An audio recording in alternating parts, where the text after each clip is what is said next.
Great. Thank you, Chantal. Thank you to Big Tent for having me here today, and it's great to see all of you online. I'm going to try and do a couple of things in the next 7 or so minutes. The first is just give a little bit of context to Oak National Academy, what it is and how it's come about. And then I want to spend a bit of time talking about what I think the challenges are for our education system when it comes to being more resilient as we move from this academic year into the next academic year. During the Easter holidays, actually a couple of days before Good Friday, one WhatsApp message turned into a couple of WhatsApp messages, turned into a small WhatsApp group. On Good Friday, a first meeting happened between a few people, wondering whether a small group of teachers who were in the very fortunate position of being able to offer good quality remote education to their pupils could scale what it was that they were doing and make those resources available to all of their peers in the education system. Could what turned out to be about 40 teachers make something that they were fortunate enough to be able to provide, often because their school was particularly interested in technology. They maybe happened to have a computer science teacher who was really interested in making sure their virtual learning platform was in really good shape.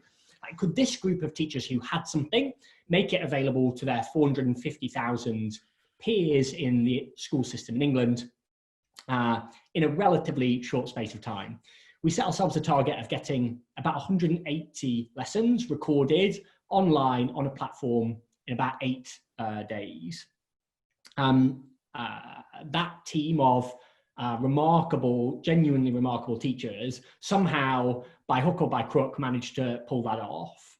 And over the past term, we've created about 2,500 lessons in 23 subjects across primary schools, secondary schools, and the specialist sector. About 4.5 million pupils have so far taken part in about 17.5 million lessons, which have been created by those teachers. Alongside that, not content with just providing an online classroom, this group of teachers wanted to provide some other things for pupils that sit around their school day. We have since had assemblies with the Archbishop of Canterbury, the Duchess of Cambridge, the West End cast of The Lion King, and Helen Sharman, who was the first British astronaut. We also have a range of activity clubs for pupils to take part in outside of the curriculum time that they would spend, including with the Scouts, Votes for Schools, and Bite Back, which is Jamie Oliver's healthy eating charity. The platform is completely free. There are no logins, it's accessible to anybody, and it's entirely device agnostic. So you can access it from a smartphone, a tablet, a laptop, a smart TV.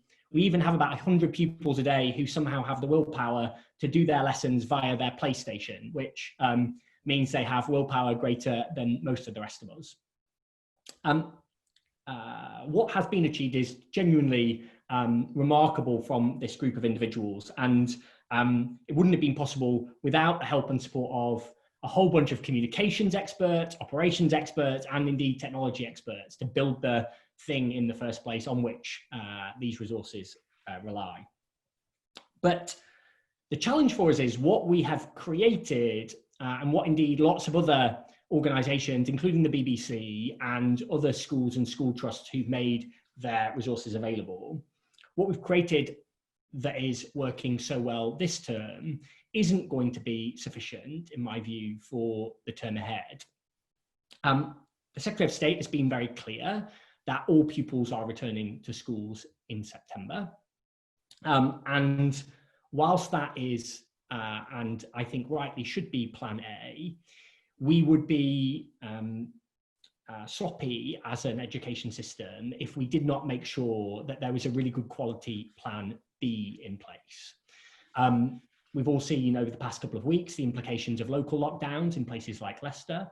We know that the track and trace system could mean that a case within a particular class or year group means that that class or year group go home. And so the challenge for the school system from a remote perspective for the next year is one of resilience. How does it create a robust backup plan to make sure if any of those situations come about, and indeed we hope they don't, that we are better prepared than we were back in March and April earlier this year. I think that plan relies on three really important things. The first one is clarifying expectations. As things currently stand, there are a range of expectations in place across different schools across the country for what pupils should be doing with their time. Rightly, at the start of the crisis, the focus was on the wider welfare of pupils and indeed the communities that they served. And I'm sure Tilly is going to talk about some of Reach's work in this space. But that focus can't continue without a focus on learning indefinitely. And we need to clarify and align around what it is we are expecting pupils to do in relation to the curriculum time that they have, whether they are in school or out of school for the year ahead. Unless we are clear on the expectations, the variation between different pupils is going to continue to grow, and that's likely to impact on pupils from low-income families more than it is on pupils from wealthier families.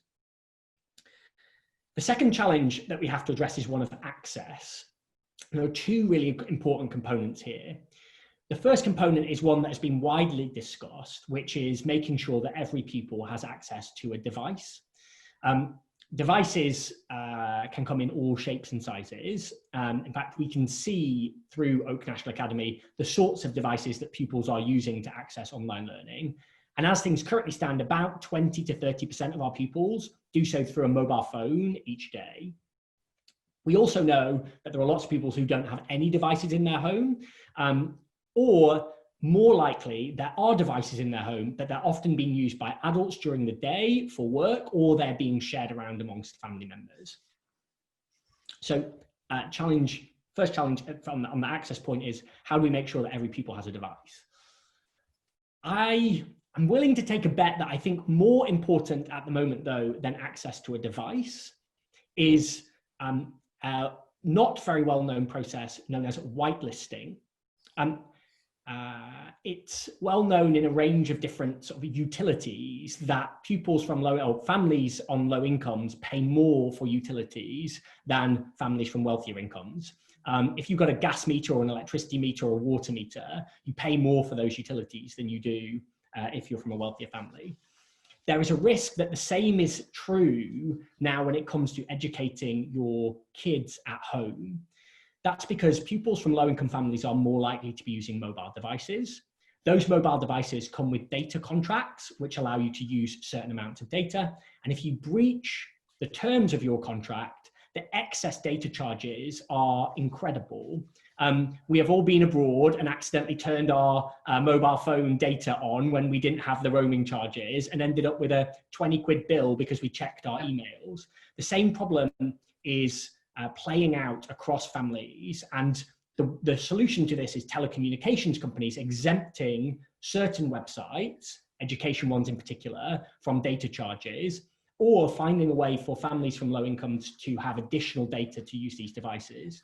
At the moment, we are charging poor families more to educate their pupils than we are wealthier families, and that is an injustice that needs addressing urgently. The third challenge is one of resource flexibility. Oak National Academy has done a great job of producing lessons week by week by week, but it's a little bit like TV used to be 15, 20 years ago. Our lessons come out in a particular order, and you have to be ready at the right time to watch the lessons in the sequence that they come out. You can't skip ahead, you can't watch in different orders. It is like your favorite BBC TV show 20 years ago. In order for the resources to work for schools, which have different curricula and different sequences and different priorities for their pupils, we have to be a little bit more Netflix about the way in which we produce, create, and share those resources. They have to be more flexible so that teachers can use them in a way that makes sense for their pupils in their classrooms.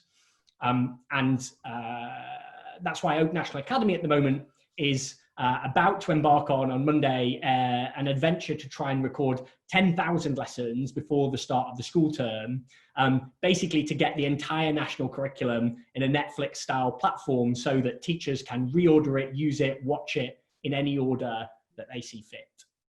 So September, just to recap, 3 really important things that we have to get right. We have to get the expectations right so that we're clear that yes, the welfare and well-being of our pupils is important, but so is their learning. And those 2 things are deeply interconnected, not mutually exclusive.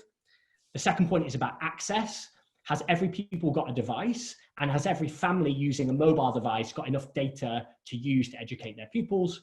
Third, resource flexibility. Are the things that we are providing for teachers to help them with their backup plans, should they need them, flexible and high quality enough for them to use?